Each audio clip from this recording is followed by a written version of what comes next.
Si vous aviez apprécié la série Avatar, le dernier maître de l'air de Netflix, eh bien j'ai une excellente nouvelle puisque voilà, c'est complètement officiel, je rentre directement dans le vif du sujet. Eh bien Netflix a renouvelé la série Live Action pour une saison 2, mais également une saison 3, oui, 2 nouvelles saisons ont été commandées. Alors il y a une explication à ça et évidemment on va y revenir, mais voilà, bonne nouvelle, si vous venez de terminer la première saison sur Netflix, eh bien une deuxième, mais également une troisième arrive.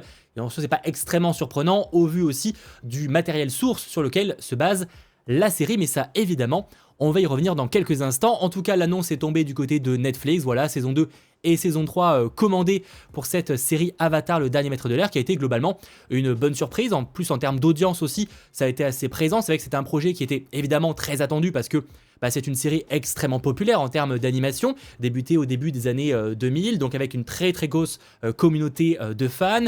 Dernièrement, on avait eu One Piece du côté de Netflix. Alors, c'était pas vraiment la même animation parce que One Piece c'est de l'animé japonais. Là, pour le coup, Avatar, pour ceux qui l'ignoreraient, on est complètement sur une production américaine. Mais dans tous les cas, c'est vrai que One Piece a été vraiment une preuve. On va dire que Netflix aussi, dernièrement, peut proposer des adaptations d'animés qualitatives. Et là, Avatar, le dernier maître de l'air, on est quand même dans la continuité, même si personnellement, j'ai quand même moins apprécié que la série One Piece, par exemple. Mais ça, évidemment, ça reste un avis totalement personnel. Dans tous les cas, c'était un projet très ambitieux qui a eu de nombreuses galères de développement. Je ne sais pas si vous savez, mais que les créateurs justement de Avatar, le dernier maître de l'air, ont carrément quitté la production de cette série Netflix parce qu'apparemment ils n'étaient pas satisfaits du résultat. Donc c'est dire quand même qu'en termes de développement, ça a été de nombreuses fois reporté, etc. Malgré tout, le succès a été au rendez-vous. Globalement, 2 semaines disponibles donc sur Netflix. Et bien à chaque fois, c'était top 1. Alors, ça veut tout dire et rien dire parce qu'en termes de concurrence, il n'y avait pas énormément de choses non plus qui pouvaient rivaliser avec une sortie, on va dire, aussi attendue. On peut le voir notamment, parce que là, Love is Blind, c'est de la télé-réalité, etc. Donc on n'est pas non plus sur les grosses sorties qui auraient pu se concurrencer. Mais malgré tout, si on parle uniquement de séries télévisées anglaises, enfin, fait en anglais, eh bien, Avatar était le premier lors de sa sortie. Et c'est également le cas de la semaine d'avant. Donc vraiment, globalement, un très bon succès pour cette série, donc Avatar, le dernier maître de l'air. Mais ce que je voulais vous dire là, c'est pourquoi finalement ils ont commandé une saison 2 et une saison 3. Et bien déjà parce que si on se base évidemment sur la série d'animation, ce qui est le cas donc de la série live action, et bien il y a 3 saisons. Alors il y a eu certes, on va dire des sortes de spin-off, il y a aussi peut-être une suite qui se prépare, enfin il y a plein de choses comme ça, mais reste que pour l'instant, il y a 3 saisons à la série d'animation Avatar, le dernier maître de l'air, donc logiquement, si tout se passait bien, il y avait pour projet de faire 3 saisons pour la série live action. Autre point non négligeable en termes de révélations qui sont partagées par l'article, eh bien c'est tout simplement que le but serait de tourner ces 2 saisons quasiment à la chaîne, en tout cas de manière très rapprochée, notamment par rapport aux acteurs. Et c'est vrai que c'est le genre de série où ça peut être très vite problématique. Je pense que Stranger Things est la démonstration parfaite de c'est très galère. C'est qu'en fait, les jeunes acteurs comme ça vieillit tellement vite que si tu veux qu'ils aient encore un peu la même tête que dans la première saison, lors de la dernière, et c'est censé être le cas si on se base encore une fois sur la série d'animation, t'as pas le choix de tourner ça très rapidement. Et c'est vrai que sur Twitter, il y avait notamment une personne qui m'évoquait le cas de Is Dark Materials, où c'est vrai que la dernière saison a été tournée très rapidement après la précédente pour justement que les acteurs aient pas un écart de fou s'ils avaient attendu possiblement 1 à 2-3 ans, parce que mine de rien, c'est des acteurs jeunes et ça vieillit très vite. On a aussi Shazam 2 qui a eu cette problématique où finalement il n'y a pas tant d'écart qui sépare, on va dire, les histoires du 1 et du 2. Mais les acteurs ont malgré tout bien vieilli et encore ça aurait pu être évidemment bien plus catastrophique par rapport à ça. On va pas parler du film, c'est encore une autre histoire, mais en tout cas ouais, là clairement ils n'avaient pas trop le choix. Il faudra que cette saison 2 et cette saison 3 se tournent à la chaîne. On va voir vraiment si ce sera vraiment à la chaîne à 100%, si voilà, il y aura presque pas de pause ou s'il y aura quand même quelques mois de pause. Ça pour le coup c'est pas extrêmement clair, mais en tout cas l'idée c'est vraiment de tourner ça au plus vite. Ce qui amène à une autre question, et pas des moindres, quand ça pourra sortir cette saison 2 et cette saison 3. Alors évidemment, pour l'instant, Netflix n'a pas communiqué sur le sujet, ça me semble être une évidence, et encore vraiment trop tôt, le renouvellement ne fait que tomber, même si on imagine évidemment que l'équipe créative bossait déjà un peu dessus et a posé un peu les bases. Et de toute façon, j'ai envie de dire que l'avantage, ils ont aussi le matériel source justement pour s'inspirer, on ne part pas de zéro, si je puis dire.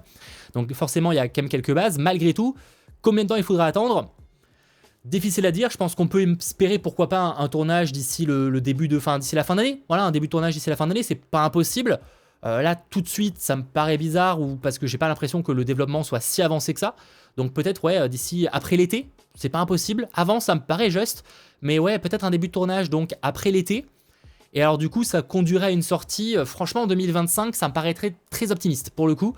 Parce que si on se base, alors encore une fois, le problème c'est que la première saison a eu beaucoup de galères de développement, mais le tournage de la première saison s'était terminé en 2022, en juin 2022, et ce n'est sorti que début 2024. Donc mine de rien, il y a eu quand même un sacré écart de plus d'1 an. En revanche, comme je vous l'ai dit, il y a eu quand même quelques petits retards, etc. Donc globalement, j'imagine que la série, si maintenant ils savent un peu plus où ils vont, elle pourrait sortir carrément plus tôt. Malgré tout, c'est difficile à dire pour l'instant, donc moi je miserais quand même sur une sortie en 2026. Alors évidemment, ça reste uniquement de la spéculation personnelle pour l'instant. On n'a pas plus d'éléments qui nous confirment quoi que ce soit, mais en termes de délai, ça semblerait le plus cohérent. C'est quand même une série qui demande pas mal de travail de post-production. Et au global, la série, je trouve, a ses défauts, mais en tout cas, je trouve que visuellement, elle s'en sort quand même très bien. On sent qu'il y a eu un budget, une volonté de faire quelque chose plutôt qualitatif, en tout cas en termes de visuel. Donc clairement, on partirait, je pense, sur une sortie d'ici 2026 pour la saison 2.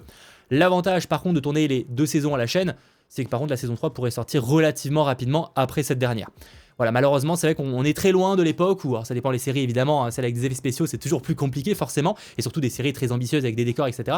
Mais c'est vrai qu'on est très loin de l'époque où on pouvait sortir minimum une saison par an.